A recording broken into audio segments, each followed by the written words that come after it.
Welcome back once again. Bhupen Pratap Singh is here, your SST teacher. Good morning all the students.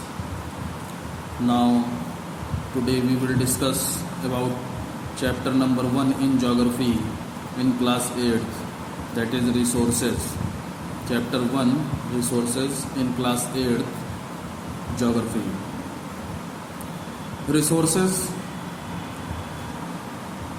Resources are those things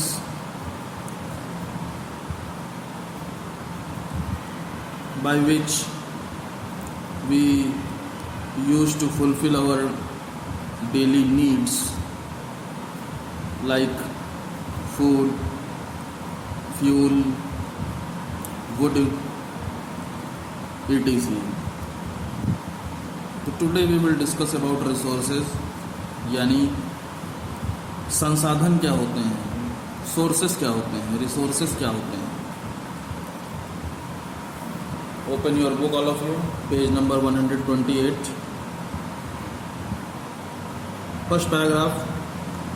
दो early humans lived amidst nature, they were unaware of the utility of the gifts of nature such as rock, soil, minerals. कह रहे हैं पुराने समय का जो human था, old time का जो ह्यूमन था, वो नेचर के बीच में रहता था, लेकिन उसे अपने आसपास जो प्रकृति ने तोहफे दिए हैं, प्रकृति ने नेचर ने जो गिफ्ट दिए हैं, उससे वो अनअवेयर है, उससे परिचित नहीं है. उसको पता नहीं है कि हमारे चारों तरफ कौन कौन सी इम्पॉर्टेंट चीज़ें मौजूद हैं, जैसे कि रॉक्स हो गई, सॉइल मिट्टी, मिनरल्स हो गए आपके खनिज, नेचुरल वेजिटेशन प्राकृतिक वनस्पतियाँ, एंड एनिमल्स जानवर. एज टाइम पास, जैसे जैसे समय गुजरता गया, they learn the techniques to transform these gifts of nature to items they could use to make their life more comfortable. क्या कह रहे हैं, जैसे जैसे टाइम गुजरता गया, इन इंसानों ने प्रकृति के तोहफों को अपने इस्तेमाल करने के लायक बनाना शुरू कर दिया, जिससे कि वो अपना जीवन और कंफर्टेबली और ज़्यादा आरामदायक तरीके से बिता सकें. It was then that these gifts of nature became resources. और इंसान के प्रकृति के तोहफों को या प्रकृति से मिली हुई चीज़ों को अपने इस्तेमाल करने लायक बनाने की प्रोसेस को ही, या बनाई गई प्रोसेस से जो हमें प्रोडक्ट मिलते हैं उसे उन्हें ही हम रिसोर्सेज कहते हैं या संसाधन कहते हैं. Resources refer to the things that can be transformed into more valuable and useful things to fulfill human needs. Resources उन चीज़ों को हम कहते हैं जिनको इंसान की ज़रूरतों को पूरा करने के लिए और ज़्यादा वैल्यूएबल बना दिया जाता है और ज़्यादा कीमती बना दिया जाता है. Some examples of resources के कुछ उदाहरण आपको दिए गए हैं. उसमें सबसे पहले वाटर है, पानी है, दैट वी ड्रिंक जिसे हम पीते हैं, फ्रूट्स दैट वी ईट फल जो हम खाते हैं, rocks that we use to build houses चट्टानें जिसमें से मिलने वाली प्रोडक्ट्स का इस्तेमाल हम घरों को बनाने में करते हैं, एंड क्ले यानी मिट्टी that we use to make pots जिसका हम इस्तेमाल बर्तन बनाने के लिए करते हैं. टाइप्स ऑफ रिसोर्सेज के टाइप्स देखिए, कितने प्रकार के रिसोर्सेज होते हैं. As there are innumerable resources, they are divided into 3 broad categories for better understanding. अब इन्यूमरेबल रिसोर्सेज, बहुत सारे रिसोर्सेज मौजूद हैं, लेकिन फिर भी इनको 3 ब्रॉड कैटेगरीज में बांटा गया है अच्छी तरीके से समझने के लिए. These are natural resources, human resources and human made resources. ये कैटेगरीज हैं, natural resources, human resources and human made resources. तो firstly we will discuss natural resources. क्या कह रहे हैं नेचुरल रिसोर्सेज में, प्राकृतिक संसाधन. All the resources such as land, water, air, soil, minerals, natural vegetation, sunshine and fossil fuels which are derived from nature are known as natural resources.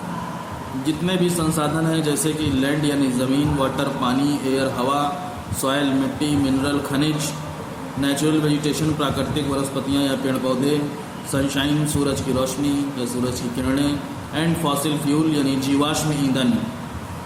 Fossil fuel जो हमें land से मिलता है, ज़मीन की खुदाई करके जो हमें फ्यूल मिलता है उसे हम फॉसिल फ्यूल कहते हैं। Which are derived from nature, जो कि नेचर से हमें मिलता है, are known as natural resources, इन्हें ही हम नेचुरल रिसोर्सेज या प्राकृतिक संसाधनों के नाम से जानते हैं। Natural resources are further classified on the basis of their origin, renewability, development, distribution. अब नेचुरल रिसोर्सेज को भी 4 पार्ट्स में डिवाइड किया गया है, जिसके हिसाब से इनको हम पहचान सकते हैं। Origin, development, renewability, distribution. On the basis of origin resources can be classified into biotic and abiotic resources. Origin के आधार पर, इनके मिलने के आधार पर, ओरिजिन मतलब ये कहाँ मिल रहे हैं, ठीक है। डेवलपमेंट मतलब कैसे इनको डेवलप किया जा सकता है और ज़्यादा इस्तेमाल करने लायक इंसान के। रेन्यूएबिलिटी, ये दोबारा हमें नेचर से मिल पाएंगे कि नहीं मिल पाएंगे। डिस्ट्रीब्यूशन, इनको बांटा कैसे गया है, कहाँ कहाँ बटे हुए हैं मतलब किस किस प्लेस पे पाए जाते हैं। तो कह रहे हैं on the basis of origin, इनके मिलने के आधार पर resources can be classified into biotic and abiotic resources. Resources को 2 पार्ट्स में बांटा गया है, डिवाइड किया गया है, बायोटिक और एबायोटिक रिसोर्सेज में। बायोटिक रिसोर्सेज क्या होते हैं? Biotic resources are obtained from living things such as animals, plants and micro organisms.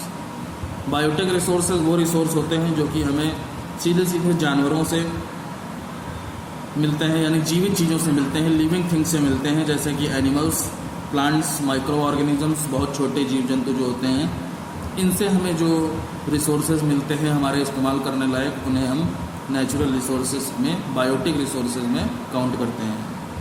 Some examples of biotic resources. Biotic resources के कुछ एग्जांपल हैं। वुड यानी लकड़ी आपकी हो गई, क्रॉप्स यानी फसलें हो गई, मेडिसिन्स दवाइयाँ हो गई, लेदर यानी चमड़ा हो गया, एंड मिल्क आप सब लोग जानते ही हैं। Under favourable conditions, most of the living things from which the biotic resources are obtained have the capacity to reproduce.